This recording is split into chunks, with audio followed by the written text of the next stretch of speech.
제가 어떤 글을 읽다가 어떤 선교사님이 이야기를 본 적이 있습니다. 제가 어릴 때 교회를 다녔었던 것 같기는 한데 자기 집 옆에 한 절이 있었다고 합니다. 그리고 좀 더 지나서 보면 그 정한수를 떠놓거나 음식을 차려놓고 절하는 나무, 그러니까 성황당이 있었다는 것입니다. 그 옆에 있는 절에 보면 마당이 있어서 자기가 어릴 때 거기서 잘 놀고나 했었는데 거기서 뭐 연부를 하고 거기서 기도를 하는 사람들의 기도를 듣고 있다 보면 지나서 성황당에서 거기서 절을 하며 기도하며 하는 목소리나 교회에서 사람들이 기도를 하는 소리나 전혀 다른 것이 없이 똑같은 기도를 하고 있다는 겁니다. 말하자면 그 선교사님이 얘기하는 것은 아마 그 기복주의 신앙에 대한 이야기를 하는 것이었을 것입니다. 그래서 자기는 그때부터 이 종교나 저 종교나 똑같이 기도하고 있는데 자기는 종교 기도를 할 이유를 찾지 못해서 그때부터 기도를 하지 않았었다고 합니다.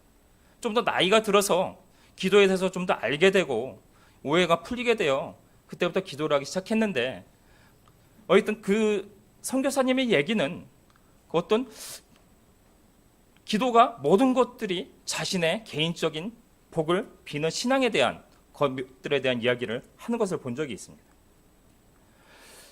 여러분들은 요즘에 하나님 앞에 나와 기도를 할 때 가장 큰 기도 제목이 어떤 것인가요? 솔직히 말해서 뭐 하나님 나라가 이 땅에 임하셔서 뭐 정의와 공의로 이 땅을 펼쳐주시고 하나님이 통치하여 주시옵소서라는 기도보다는 솔직히 말하자면 개인적인 기도들이 더 많은 것이 사실일 것 같습니다. 근데 반대로 이런 기도를 하면 안 되는 것인가요?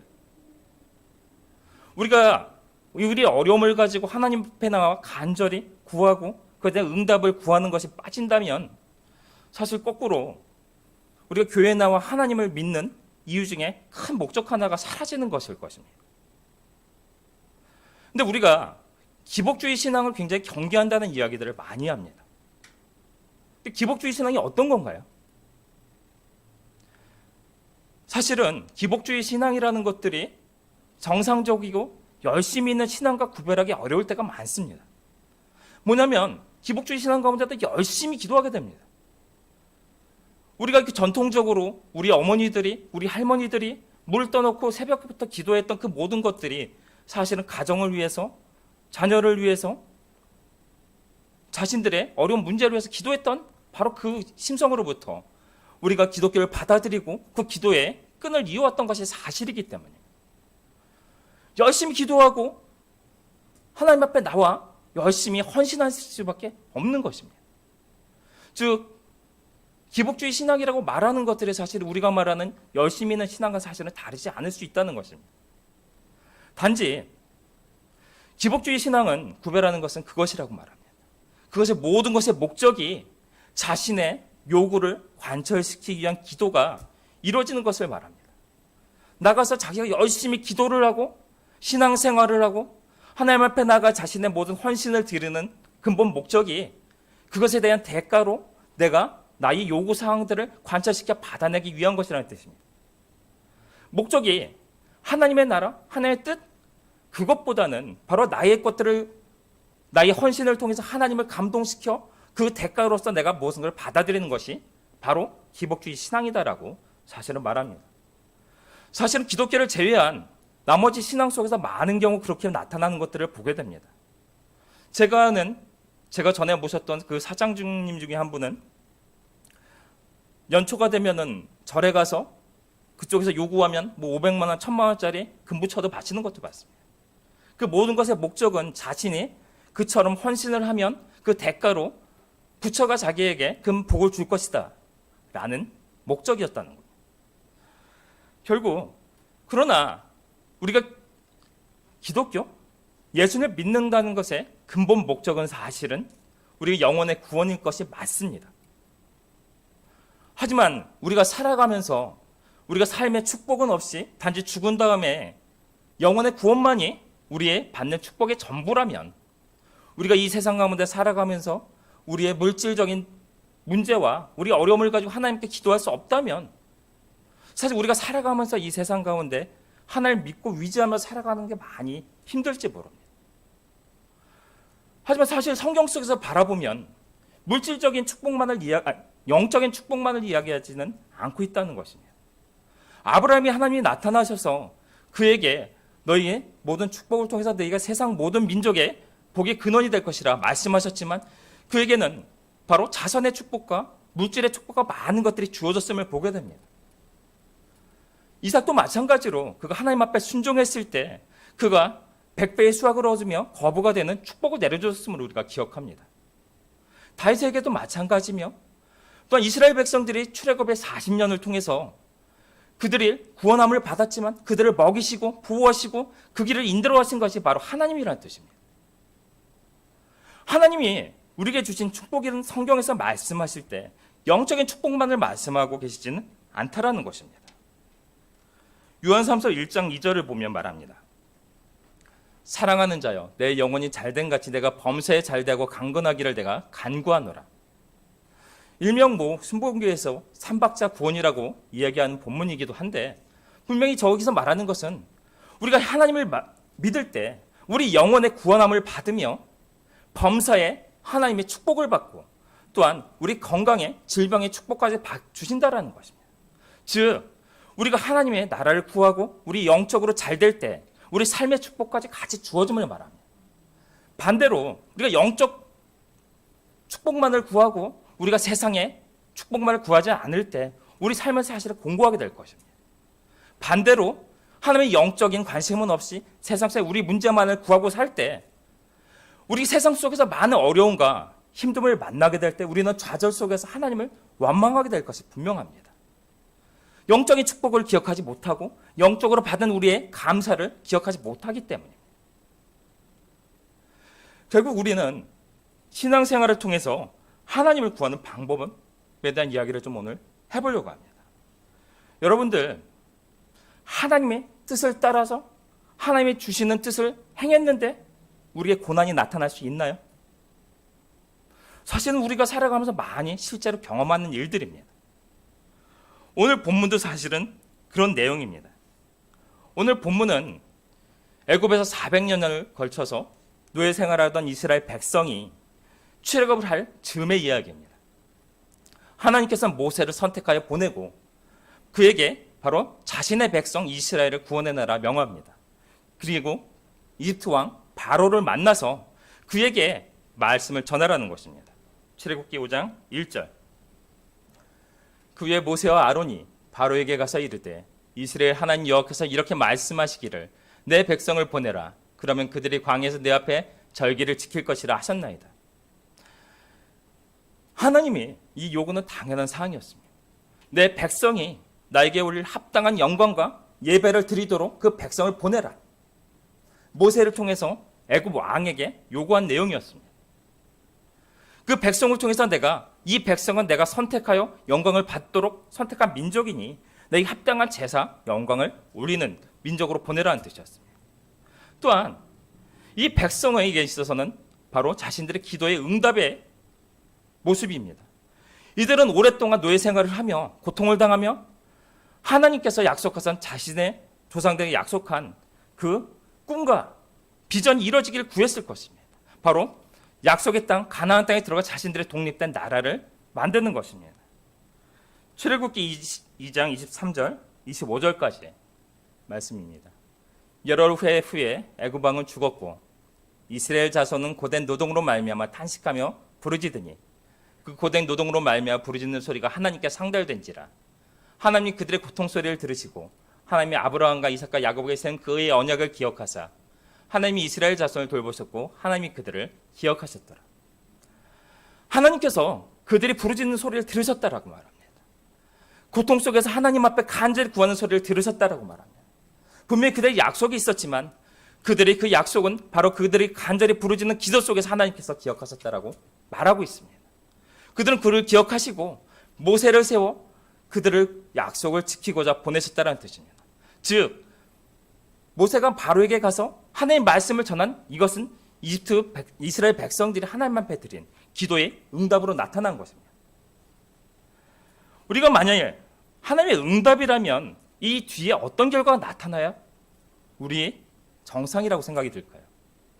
하나님이 기도에 대한 응답이라면 사실은 하나님의 그 크신 능력으로 이집트의 그 강한 권세가 패퇴하고 그 백성들의 구원을 받아 그 가나안 땅으로 이주하여 행복한 삶이 펼쳐져야 될 것입니다. 그것이 어떻게 보면 기도의 응답이라고 우리는 생각할 수밖에 없는 것입니다. 그런데 실제는 달랐습니다. 출애굽기 5장 2절 바로가 이르되 여호와가 누구이기에 내가 그의 목소리를 듣고 이스라엘을 보내겠느냐 나는 여호와를 알지 못하니 이스라엘을 보내지 아니하리라. 이때 왕은 모세 이야기를 듣고 말합니다. 도대체 여호와가 누구이길래 내가 그의 말을 듣고 너희들을 놓아주겠냐라는 것입니다. 사실 그는 여호와 하나님의 이름을 모르지는 않았을 것입니다. 하지만 이집트 왕 그들은 자신을 신으로 여겼습니다. 태양의 신 라의 현신이라 스스로를 여겼기에 자신이 스스로 신으로서 이집트를 통치하고 있는데 노예 백성 따위 하나님의 말을 내가 왜 들어야 되느냐는 이야기를 하고 있는 것입니다. 바로 가치관의 이야기가 벌써 차이가 나는 것입니다. 이집트 왕의 입장에서는 바로 여호와 하나님이 누구이기에 내가 그의 말을 듣고 너희들의 말을 들어줘야 되느냐 이야기를 하고 있습니다. 우리가 하나님을 믿는다는 것은 처음에 믿음을 가진다는 것 속에서 우리에게 그 믿는 것 속에서 고통이 핍박이 나타날 때 있음을 기억합니다. 믿음이라는 것이 사실 무엇입니까? 우리가 세상 속에서 살아가던 우리가 세상의 가치관과 세상의 성공과 우리의 명예와 우리의 육신의 정욕을 따라서 그것을 성취하며 살아가는 삶입니다. 근데 어느 때 우리가 복음을 받아들고 그것을 믿고 우리가 바뀐다는 것은 바로 하나님의 말씀 따라 살아감으로 하나님의 나라로 옮겨짐을 이야기합니다. 새로운 가치관으로 살아가게 되는 것입니다. 이전의 삶의 목적이 바로 세상 가운데 우리의 성공과 육신의 만족과 바로 자신의 명예를 위해서였다면 이젠 하나님의 말씀을 따라 살아가는 삶으로 변화됨을 이야기합니다. 근데 세상에서는 그것을 바라지 않는다는 것입니다. 가장 먼저 우리 가정에서부터 핍박이 들어오기 시작합니다. 우리 친척에서부터 핍박이 들어옵니다. 저도 많이 겪어온 일인데 어느 날 갑자기 주일날 모임이 있는데 내가 예배를 드려야 해서 하지 못한다. 당장 나오는 것은 네가 언제부터 예수를 믿기에 네가 조상도 못 알아보고 친척도 못 알아보고 예배 드린다고 하느냐. 우리 삶에서 나타나는 것입니다. 가치관이 틀려지기 때문입니다. 그 사람들의 입장에서는 여호와 하나님을 따라 살아가는 삶의 모습이라는 것들이 중요시 느껴지지 않기 때문입니다. 바로 여호와 하나님의 가치를 인정하지 않습니다. 그 입장에선 이들은 바로 노동력일 뿐이기 때문입니다. 출애굽기 5장 4절과 5절 애굽 왕이 그들에게 이르되 모세와 아론아 너희가 어찌하여 백성이 노역을 쉬게 하려느냐 가서 노역을 쉬게 하는도다 하고 바로가 또 이르되 이제 이 땅의 백성이 많아졌거늘 너희가 그대로 노역을 쉬게 하는도다 하고 그가 이 백성을 바라보는 가치는 하나입니다. 하나님께서 그에게 요구한 사항 하나님의 백성이 하나님 앞에 합당한 예배를 드리고 영광을 올려드리는 것은 하나님의 백성에게 가장 큰 가치를 가지고 있는 것입니다. 하지만 바로 입장에서 이 백성의 가치는 노동력입니다. 이들이 예배라는 그 명목으로 하루를 쉬면 그들이 하루 동안 그 수많은 백성들이 자기 앞에 바쳐야 할 그 벽돌과 농사와 집을 짓는 것을 통해 바칠 가치를 잃는 것입니다. 이틀을 쉬게 되면 이틀의 가치를 잃게 되는 것입니다. 그들의 백성에게 있어서 하나님 앞에 영광을 올려드리는 예배의 가치보다 바로 그 백성에게 주어지는 세상의 판단은 바로 그들이 주는 경제적인 가치에 지나지 않는 것입니다. 사실 우리가 지금 이 시대 속에서 당하고 있는 것은 다르지 않은 것 같습니다. 우리가 이 시대 가운데 코로나 시대 가운데 이처럼 우리가 이 예배를 통하여 사실은 세상으로부터 핍박을 받은 것은 사실은 잘 없는 일이 있었을 것입니다. 물론 이전에 일제시대, 6.25일 통해서 사실은 교회들이 핍박을 받았다지만 그 이후 시대 속에서 우리가 예배를 제한받는 경우는 사실은 없었다는 것입니다. 우리는 굉장히 고통스러워하지만 세상의 가치 속에서 바라보면 바로 이 질병의 문제가 가장 큰 문제로서 바로 우리가 말하는 예배의 가치, 하나님 앞에 살아간 신앙의 가치라는 것들은 그들에게 있어서는 중요하지 않은 가치를 가집니다. 어서 빨리 이 문제가 해결되는 것들이 그들에게서는 더 중요하다는 뜻입니다. 그들은 우리에게 말하는 것입니다. 너희들 맨날 예배 그것 뭐 더 대단해서 그런 것들을 통하여 너희들을 통하여 이 세상에 더욱더 많이 퍼져나가 이 질병 문제가 해결되지 못할 때 우리에 오는 그 모든 손해와 피해와 너희들로 인해서 우리들이 너무나 힘들다라는 이야기를 하는 것입니다. 우리들은 아무리 예배의 가치를 이야기할지라도 세상의 사실을 이해하지 못합니다. 우리는 하나님의 백성으로서 예배를 드린다는 것, 바로 그것은 하나님 앞에 드려야 될 우리를 구원해 주신 그 주님에 대한 합당한 예배로서 하나님 앞에 영광을 올려드리는 행위입니다. 그분을 만나 새로운 힘을 받아 이 세상에 살아갈 힘을 얻는 과정입니다. 하지만 세상에서는 그 힘을, 그 과정을 우리에게 그 소중한 예배의 가치를 인정할 수 없다라는 것입니다. 말하자면 우리는 하나님의 말씀을 따라 살아가려고 하는데 세상으로부터 우리에게 핍박이 사실은 오게 됩니다. 바로 바로에 있어서 그 백성들은 하나님의 뜻을 따라 바로 출애굽을 통해 새로운 백성을, 새로운 나라를 이루는 것들이 하나님의 뜻인데 그 뜻을 따르려니 바로 그들을 놓치지 않고자 그들을 단지 노동력으로 바라보는 바로 위에서 핍박이 나타나는 것과 동일하게 바로 우리가 세상 속에 하나님의 말씀을 따라 살아가려고 하다 보면 우리 안에 사실 세상으로부터 핍박과 가치관의 다름으로 인해서 우리에 대한 여러 가지 힘든 어려운 일들이 생긴다는 것입니다. 그 시대 가운데 사실은 우리가 세상 가운데 요구하는 것들이 우리의 사실 소원과 우리의 문제만 해결하는 것이 하나님 안에 신앙의 전부라면 우리는 정말 어려움을 겪게 됩니다. 우리가 신앙 안에서 요구했던 것은 우리가 평안함을 얻고 우리 문제를 해결하는 것들인데 그 문제는 해결되지 않고 세상 가운데 핍박과 어려움만 나타나게 되기 때문입니다. 우리가 기복주의 신앙 속에서 있게 되면 우리 문제만을 바라보고 있게 되면 하나님에서 구하는 것들이 나타나는 것들이 아니라 오히려 하나님으로 인해서 핍박만이 나타나는 경험들을 할 수도 있다는 것입니다. 직접적인 핍박이 나타날 때 여러 가지 현상들을 보게 됩니다. 출애굽기 5장 6절에서 9절의 말씀. 바로가 그날의 백성의 감독들과 기록원들에게 명령하여 이르되 너희는 백성에게 다시는 벽돌에 쓸 집을 전과 같이 주지 말고 그들이 가서 스스로 집을 짓게 하라. 또 그들이 전에 만든 벽돌 수요대로 그들에게 만들게 하고 감하지 말라. 그들이 게으름으로 소리 들려 이르기를 우리가 가서 우리 하나님께 제사를 드리자 하나니. 바로는 이런 방법을 취하며 그들이 징벌하는 방법으로서 그들을 더욱더 고난에 빠뜨립니다. 이집트에서 벽돌을 만드는 방법은 진흙을 이기고 그 속에 지푸를 잘라넣어서 그것이 서로 엉겨 단단하게 만들고 그것을 구워서 단단한 벽돌을 만듭니다.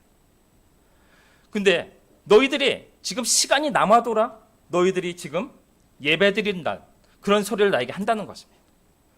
너희들이 나에게 그 합당한 가치를 줘야 될 그 시간 속에서 너희가 예배라는 하찮은 것으로 나를 귀찮게 한다라고 말합니다. 더 이상 내가 너희에게 지푸라기를 주지 않을 것이니 너희가 그 남는 시간에 너희가 말하는 그 헛소리할 시간에 가서 집을 주어 나에게 그 벽돌을 바치라. 하나도 감화해 주지 않겠다. 이 백성들이 원하는 것은 하나님을 통해서 그를 구원함을 받고 그들이 하나님의 소원, 하나님의 약속이 이루어지는 것을 바랬던 것인데 모세가 와서 그것을 행했을 때 그들에게 나타난 것은 핍박으로 더한 고통으로 나타납니다. 그들은 원하지 않았던 상황인 것입니다. 하나님 앞에 간절히 그들이 기도할 때 구할 때 그들이 원했던 상황은 사실은 이것이 아니었던 것입니다. 그들은 바로 앞에 나가서 구합니다. 이 조건을 풀어주시옵소서. 그러나 그들은 바로에게 더 심한 말을 듣고 쫓겨나고 맙니다. 그들이 나올 때 모세와 아론을 만나게 됩니다. 출애굽기 5장 20절과 21절. 그들이 바로를 떠나 나올 때 모세와 아론이 길에 서 있는 것을 보고 그들에게 이르되 너희가 우리를 바로의 눈과 그의 신하의 눈에 미운 것이 되게 하고 그들 손에 칼을 주어 우리를 죽이게 하는도다. 여호와는 너희를 살피시고 판단하시기를 원하노라. 모세와 아론을 만났습니다. 그들의 그 문제를 해결하기 위해서 바로를 만났지만 그들이 얻은 것은 아무것도 없었습니다. 그들의 노동의 조건은 아무것도 해결되지 않았습니다. 나오는 과정 속에서 그들은 모세와 아론을 만납니다. 그들이 바라볼 때 이 모든 근원은 그들에게 있었습니다. 그들에게 항의하는 겁니다. 우리가 하나님 앞에 제사를 지내고 하나님 선택받은 민족을 이렇게 열심히 살아왔는데 너희들 때문에 바로 우리들의 고통을 당한다. 바로 너희들의 이 문제로 인하여 우리에게 고통이 왔으니 하나님께 너희를 판단할 것이다. 우리 하나님의 이름으로 그들을 정죄하고 있는 것입니다. 어떻게 하나님을 믿고 그 앞에 간절히 구하며 응답이라고 나오는데 이런 일이 우리에게 나타날 수 있냐라는 것입니다. 박해라는 것들이 우리에게 왜 나타날까요?